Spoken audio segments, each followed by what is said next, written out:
Having watched this video within 30 seconds of it going live, I've got some analyzing to do, and much like with Why Not, I don't think there's much of a solid endpoint in whatever theories this video offers. I have come away, however, with the idea that the people going nuts about Mobius strips and time loops and inverted worlds need to, calm down. The good news is that this doesn't disrupt my ongoing theory, and in fact slots into it pretty neatly. Although there's no super informative description like most LOONA comebacks offer, this music video is pretty upfront about when it takes place in the timeline. So let's go through it detail by detail. We start out with LOONA all on board a train, very reminiscent of the steam engine from a certain piece of literature we know Cherry likes, and also reminiscent of the subway Jinsol was on in the bus carriage Chu and Eve were riding. The clock, which has both the Carol 2.0 and Hi Hi underneath it, stops at 1 minute from midnight, or noon depending on which way you look at it. When it comes to Earth versus Eden, it might be the very same time. Olivia drops her candy, which if you watched my teaser analysis, is pretty analogous to the apple from New, Heart Attack, and One and Only, so this is representative of Olivia's fall from Eden. After this, the first main sequence takes place in a very interesting room. Though that looks like a chandelier in the middle behind Go On, it's actually a tree, and that along with the purple walls and moss, plus the hole in the ceiling letting light into the room, serves as a strong reminder of the Love Cherry motion music video. But that's not the only interesting thing about this room. You can't see it clearly in this shot, so I'll just import a shot from later in the video. Besides a clock on the wall, there's a ticket station in the background with a list of destinations posted above it. But instead of places, they're LOONA song titles. Going from top to bottom they are the Carol 2.0, Hi Hi, XX, Hash, and Why Not. In fact, 2 of those are teaser titles. You might be inclined to think this is a rough timeline in accordance with the LOONA releases, but if that's the case, where are So What and Butterfly? In fact, where is anything that came in between the Carol 2.0 and Hi Hi? I think, in the vein of the flipped perspective theme this video is going for, that we're actually supposed to read it from bottom to top.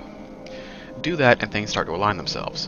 Why Not first, then Hash, then XX, then Hi Hi, then the Carol 2.0.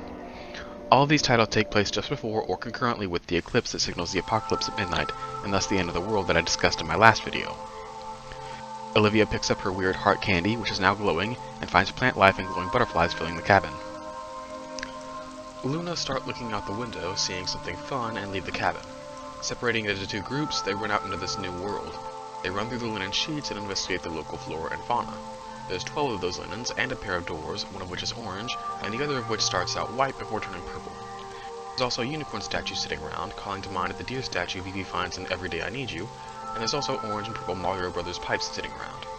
After looking around in the grass, both groups find a key, and open their respective doors, which both lead back into the moving train cabin. Except, judging by which groups are shown going through each door, I think they're actually the same door. It just looks orange from one side and purple from another. When we open back onto the cabin, the door leading in reads that this is cabin 819, a number that's totally lost on me. If it were 818, it'd make for a neat butterfly reference, but it's not. 8, 1, and 9 are the numbers of members Cherry, Heejin, and Eve, but the significance of those 3 members is lost on me.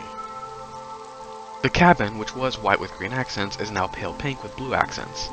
Chu and Eve are holding little glass orbs, Jinsol is drinking coffee, and Hyunjin is smelling a flower. We see the train from the outside, which has LOONA printed on the side along with a number, 620. Chu starts eating the heart candy from before, strengthening the apple metaphor. After arriving back at the ticket station, the central tree is now surrounded by other plants, and sitting in the room are purple benches, a brass telescope, and several small foxes. This last part confused me for a minute, as it's not one of the signature animals of LOONA, until I realized that a fox is a close cousin of the wolf, Olivia's animal, but known for cleverness rather than savagery, or howling at the moon. They split off from their wolf ancestors about 12 million years ago. Also, the ticket station, which was previously entirely purple, now has a lot of blue tinting it, which I think is significant. Hyunjin finds a candy shop and leads her friends there. There's a balloon animal on a shelf, lollipops that look similar to roses in a jar, 2 blocks that are again orange and purple, and a self-serve popcorn machine. In the next dance sequence, LOONA are dancing in a clearing surrounded by a ring of flowers, and then a few of them are sitting in this cozy little pink room. Then, Cherry drops a yellow piece of candy that starts rolling off the table, with a look on her face a lot like the one Olivia had when she dropped her sucker. Kim looks through the telescope and sees all of LOONA dancing in the aforementioned clearing at night, surrounded by glowing lights. In the next dance sequence, we see Hyunjin wearing purple, which is significant for reasons I'll talk about later. Finally, at the end, Olivia finds her heart candy in the grass, and when Heejin picks it up and hands it to her, they're back in the train cabin, as it looked at the beginning of the music video. The only thing remaining from the sequence of events in the video is a single glowing butterfly, which vanishes as the clock strikes midnight. As the train continues on through the sunset, text overlays that says, "Everything flipped, and we start this journey on through the free." However, the last word that would finish that sentence is struck out. Worth noting is the way the train looks at the end. It's positioned so that the sun hitting it casts it in shadow, the same way Jinsol and members of YYXY are often shown. Despite the events in this video, I don't think this is where LOONA find the new world they created as the old one went up in flames. The timeline is pretty clear here, and we haven't gotten to So What or PTT yet. This seems to take place in the same general haze of right before shit went down that you can find Why Not and Hi Hi in. I'm going to take a step back and offer a recap of several motifs and callbacks that I noticed. The first is the plant life. While individual LOONA members all have their own individual motifs, the subunits as a whole also have motifs. I pointed this out in my star analysis. The white dresses for 1/3, the sneakers for Odd Eye Circle, and the flowers for YYXY. The latter fill the video extensively, which makes sense as Olivia seems to be experiencing this place for the first time. As for where this is, it's difficult to be certain. Both the train cabin and the Cherry and Hyunjin tidbits imply that LOONA are traveling between worlds again, and this wild, picturesque nature scene is very evocative of Odd Eye Circle's Middle Cosmos world, which we know to be on the moon. Speaking of, Odd Eye Circle is where all this flipped world and Mobius strip conceptualizing began, way back in 2017.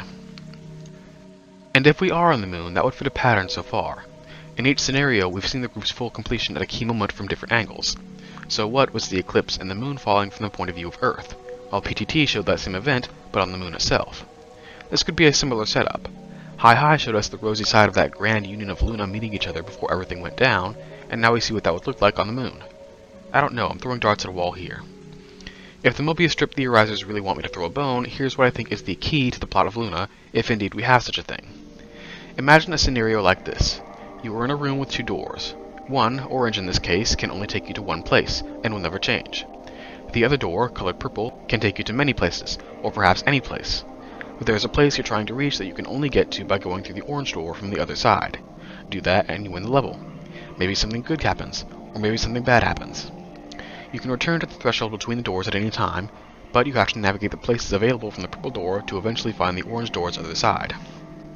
And I think this suits LOONA perfectly as it makes sense with the storylines of YYXY and Cherry. YYXY can fall. They can only travel through the one-way door, moving only in one direction. Cherry, on the other hand, can travel to any place she likes in any order. Overall, I'm not sure if this video adds any new lore to the Looniverse so much as it reinforces old lore. Several significant events throughout the lore are referred to here, such as the clock striking midnight, the butterfly burning, and Cherry and Hyunjin being two different sides of the same person. But with the butterfly going kaput, the struck out final words in the end message, and the shadow over the train as it heads off into the night, we end on a distinctly dark note.